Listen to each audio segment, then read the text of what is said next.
कल की बात है, कल चिंतन हो रहा था श्रीमद् भगवद गीता जी का।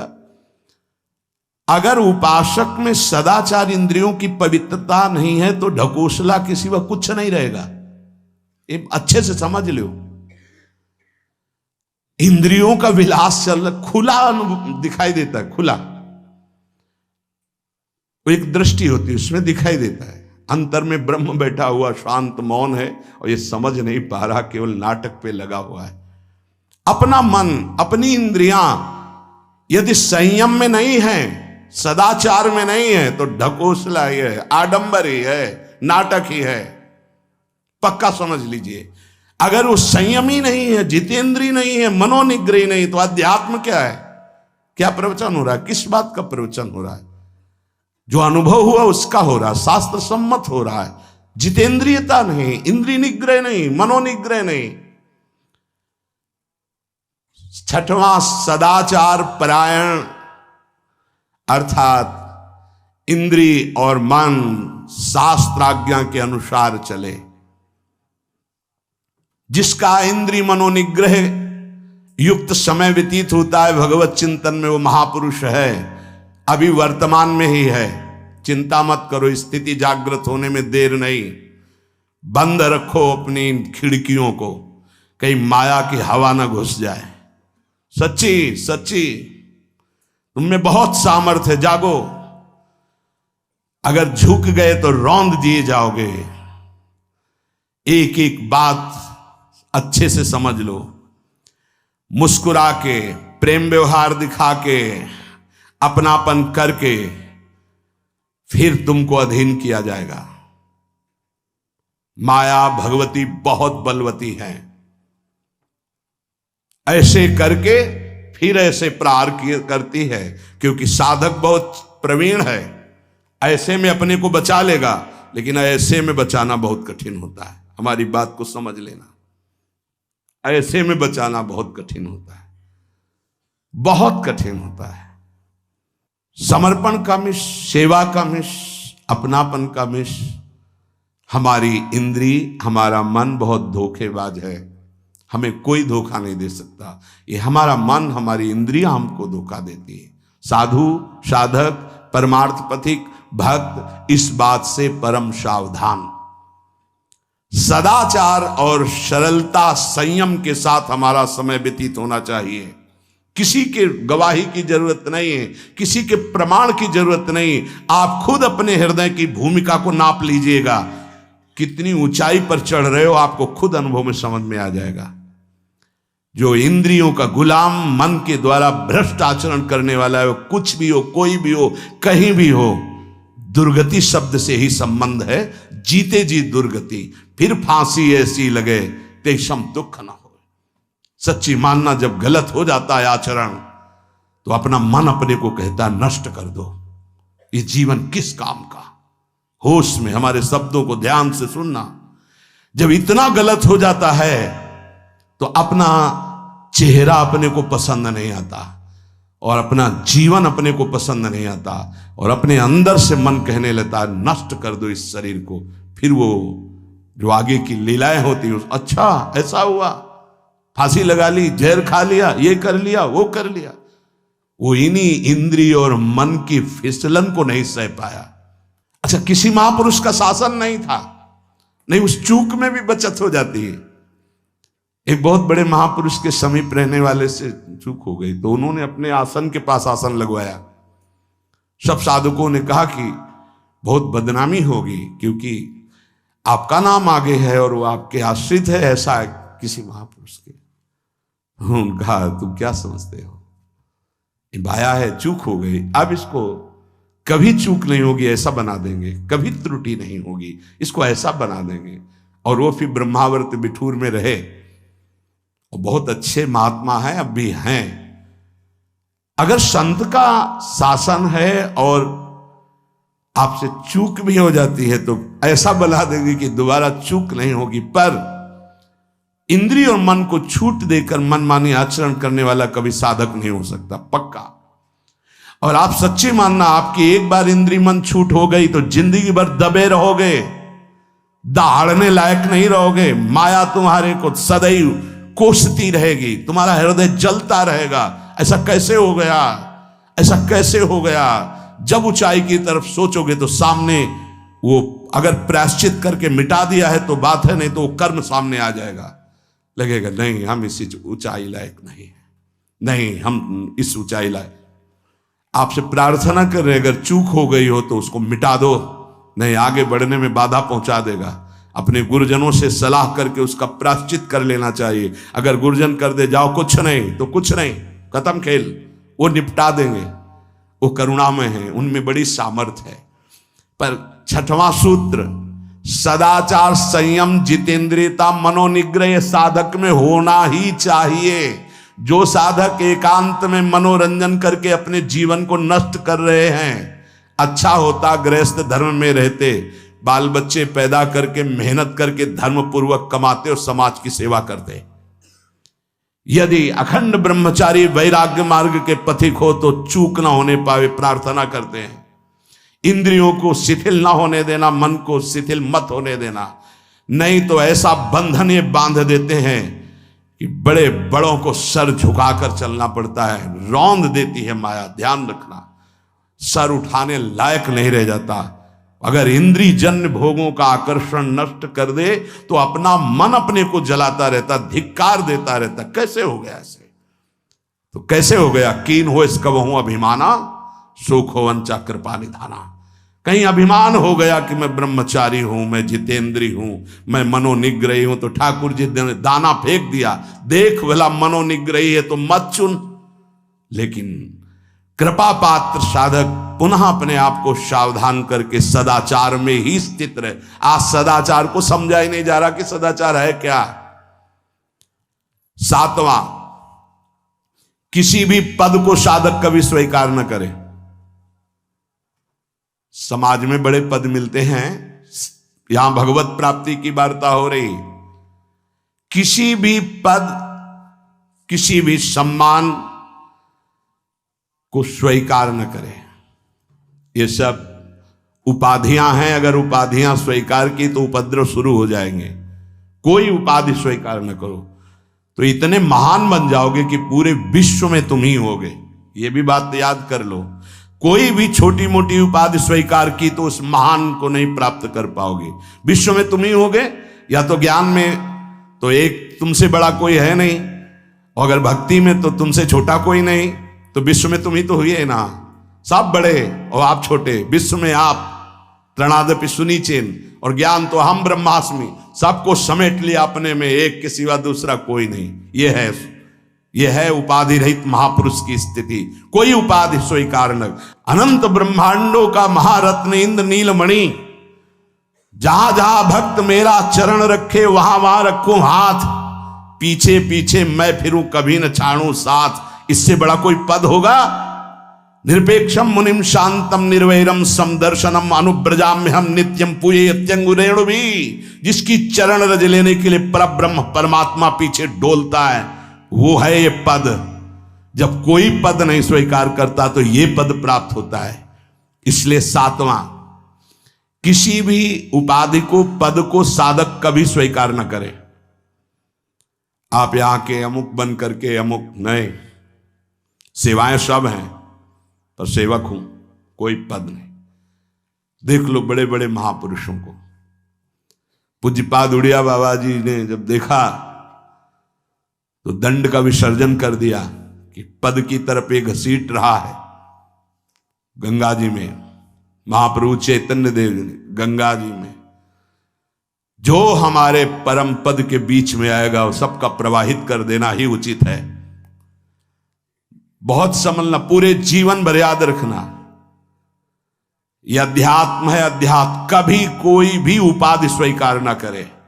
तो बहुत जल्दी उपाधियां सामने लिख दी जाती है, तभी कोई वो स्थिति ही नहीं आती। उपाधि, हमारे ब्रजमंडल में एक से एक महापुरुष हुए हैं। बाबा प्राण धन रहे हैं, कितने संत महापुरुष, और उनको यहां प्यार से ब्रजवासी जन मेरो बाबा प्रिया प्रीतम के लाडले। कोई उपाधि नहीं, कोई पदवी नहीं, कोई प्रतिष्ठा नहीं। और 8वां ये आखिरी है, किसी भी परिस्थिति में अपने आराध्य देव का चिंतन ना छूटने पावे, पूर्णता। ये तभी हो सकता है जिसके जीवन में ये 3 बातें हैं। आखिरी वाली बात, किसी भी परिस्थिति में अपने लक्ष्य का चिंतन न छूटने पावे, ये 3 बातें जिसके जीवन में हैं तो ये आखिरी बात पूर्ण होगी। आखिरी और पहली 2 बहुत जोर की बात थी। पहली थी किसी संत महापुरुष का शासन, और पूर्णता आई किसी भी परिस्थिति में अपने लक्ष्य का चिंतन न छूटना। बीच में अपने आप सब आ जाएगा। 3 बातें, पहली व्यवहार शुद्धि, दूसरी नियम निष्ठा, और तीसरी प्रतिज्ञा पालन। तुम चाहे जिस संप्रदाय के हो, जिस वर्ण के हो, चाहे जिस आश्रम के हो, और चाहे जो हो, यदि तुम परमार्थ के पथिक हो, ये 3 बातें नहीं है तो तुम्हारा पतन हो चुका है। पतन हो जाएगा नहीं, नाप लो, तुम्हारा पतन हो चुका है। पहला, व्यवहार शुद्धि। आपका जीवन किस मार्ग का पथिक है? बोले गृहस्थ। आप अपनी मर्यादा में, आपकी जो मर्यादा है प्रवृत्ति मार्ग की, उसी के अनुसार एक सीमा में रहकर आपका इंद्रियजन्य व्यवहार। दूसरा, आप कौन? विरक्त मार्ग के पथिक। अब निवृत्त मार्ग के पथिक के बहुत से रास्ते हैं, संन्यास, योग मार्ग, अमुक अमुक अमुक अमुक, लेकिन हर निवृत्ति मार्ग का एक ही उपदेश है, उसका व्यवहार शुद्ध होना, इंद्रिय संयम, मनोनिग्रह। अगर वैरागी होकर इंद्रिय संयम नहीं है, मनोनिग्रह नहीं, तो उसका व्यवहार अशुद्ध है। इसी में सब आ जाएगा, सब कुछ, सारा व्यवहार आ जाएगा। गृहस्थ होकर यदि उस सीमा के अंतर्गत नहीं, बाहर भ्रष्ट है, तो साधक ही नहीं। विरक्त होकर यदि उसका व्यवहार शुद्ध नहीं, देखो चूक हो जाना अलग बात होती, हो गई गलती, सुधार कर लो, पूरे जीवन में पुनरावृत्ति ना हो। हमारी आखिरी श्वास तक भगवत प्राप्ति का रास्ता शास्त्र देता है। अगर आपसे चूक हो गई, अभी तक समय बर्बाद हो गया, अब सुधार लो, अब बना लो। बहुत बड़ी फिसलन माया की है। अगर आपको समझ में आ गया कि अब हमें सुधरना चाहिए, आज से सुधर जाओ, आज से भगवत प्राप्ति हो जाएगी। बड़ा अनुभव हो जाएगा आपको कि पीछे मैं ऐसा, अब आगे चल करके ऐसा भगवत कृपा से हो गया। व्यवहार शुद्धि, व्यवहार शुद्धि, एकांत शुद्ध। एकांत बहुत पवित्र होना चाहिए। व्यवहार प्रगट में जब समाज में हो गए तो है ही। ये बात बार बार हम इसलिए बोल रहे हैं कि परमार्थ का पथिक बाहरी व्यवहार की शुद्धि तो दिखा देता है, लेकिन आंतरिक बहुत अशुद्ध आचरण होते हैं। इसीलिए अध्यात्म की उन्नति नहीं होती। आपका शरीर पवित्र, आपके विचार पवित्र, आपका मन पवित्र, तब आप परम पवित्र भगवान से अपनापन कर पाएंगे। ध्यान रखना, आपका शरीर अपवित्र, आपके विचार अपवित्र, आपका मन अपवित्र, आप ऐसे ही भगवत प्राप्ति कर लेंगे। जहां मन आया वहां खा लिया, जो मन आया वो देख लिया, जो मन आया वो छू ले, ऐसे भगवत प्राप्ति हो पाएगी। ये जो हमारा मन भजन में ले, होटलों में खाओगे, भजन में मन लगेगा, अशुद्ध आहार करोगे, मनमानी व्यभिचार प्रवृत्तियों का दर्शन, संभाषण और क्रिया करोगे, और तुम्हारा मन सच्चिदानंद प्रभु में लग जाएगा। तमाशा समझा है, तमाशा समझ लिया अध्यात्म में मन को लगाना। आहार शुद्ध नहीं, विचार शुद्ध नहीं, आचरण शुद्ध नहीं, 4 लोग बैठे हैं उसी में अपनी इंद्रियों को बार बार तुम आकर्षण, शरीर आकर्षण की तरफ ले जा रहे, दिखाई नहीं दे रहा है क्या स्थिति तुम्हारी? बात करेंगे, ब्रह्म ज्ञान के नीचे बात ही नहीं। अरे कुछ नहीं है। संयम से चलो, सदाचार से चलो, पवित्रता से चलो, तो कोई संशय ही नहीं रह जाएगा। पर संयम, सदाचार, पवित्रता, ये सब केवल ग्रंथों में लिख रहे हैं, पर अपने तो सौभाग्यशाली है ना, चल सकते हैं। अपने को अवसर मिला है। जो नहीं चल पा रहे हैं वो कम से कम सुन तो रहे हैं, चलने की तैयारी कर रहे हैं। लेकिन आप लोग तो चलने की तैयारी नहीं, चल चुके हैं। आप अपने को बचा लीजिए, आप अपने को संभाल लीजिए। पूज्य बाबा कह रहे हैं व्यवहार शुद्धि, नियम निष्ठा, प्रतिज्ञा पालन नहीं तो वो पतित हो चुका है, पतित हो जाएगा नहीं, पतित हो चुका है।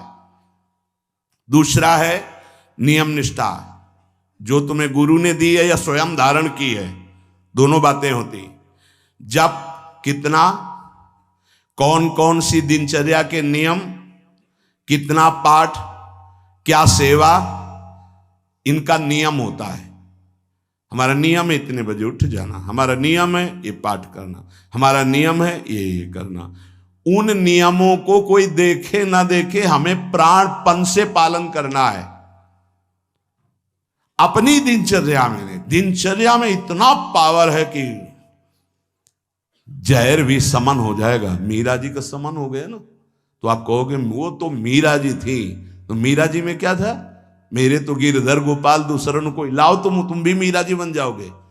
मेरे तो गिरधर गोपाल दूसरों न कोई, तो जहर जिससे प्रकट हुआ है, जहर भी तो उसी से प्रकट हुआ है ना, परमात्मा तत्व से ही, तो औषधि भी उसी से है।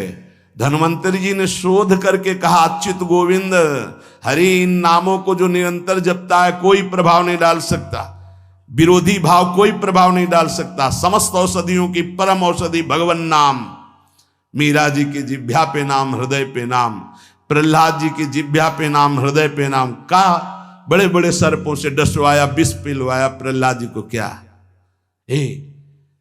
तुम इसी महामहिम मार्ग के पथिक बने हो जिसमें प्रहलाद जी चले, जिसमें देवर्षि नारद जी हैं, जिसमें बड़े बड़े महापुरुष हैं, उसी मार्ग के पथिक हो। हम में कमी ये हो गई कि हम वैसे नहीं चल रहे जैसे चलना चाहिए। नियम पर बहुत ध्यान दीजिए। अगर नियम है 1:45 बजे उठने का, स्नान का, तो 1:45 बजे ही उठना चाहिए, 2 नहीं बजना चाहिए।